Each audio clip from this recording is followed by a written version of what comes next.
Hi అండి. మనకి నాటు పొత్తులు దొరుకుతాయి కదా! నాటు పొత్తులు చక్కగా గింజలు ఒలిసేసి కొంచెం ముదరగున్నా ఏమి కాదు.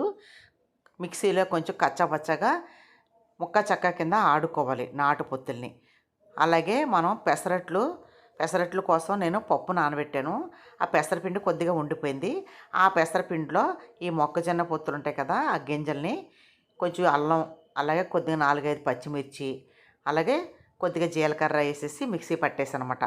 ఏదైతే మనం పెసరట్లకి పెసరపిండి మిగిలిందో, ఆ పెసరపిండి కూడా ఏంటంటే బీర పొట్టు, అలాగే పెసలు కలిపి మిక్సీ పట్టిందన్నమాట అది. అందులో కూడా అల్లం, పచ్చిమిర్చి ఏసి మిక్సీ పట్టాను నేను పెసరట్లకి.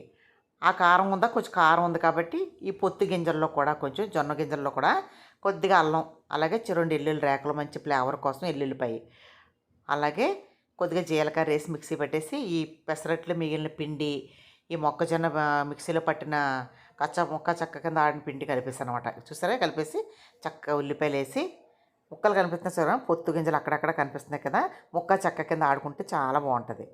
అలాగే ఉల్లిపాయ వేసి సాల్ట్ అది సరిపడా ఆల్రెడీ పెసరట్లో కొంచెం వేసాను కదా పిండిలోని, అలాగే ఇందులో కూడా ఇంకొంచెం వేసి చక్కగా అన్నీ చూసుకొని ఉప్పు, ఇదిగోండి గారెల కింద వేసాను, చాలా బాగా వచ్చాయి. ఉత్తి మొక్కజొన్న పొత్తులు కూడా మనం గారెలు వేసుకోవచ్చు. పెసరట్లేగా కొద్దిగా పెసరపిండి మిగిలింది, అది కూడా పెసలు కూడా ఎప్పుడు కూడా పెసలతోనే పొట్టుతో నానబెడతాను అనమాట నైటు.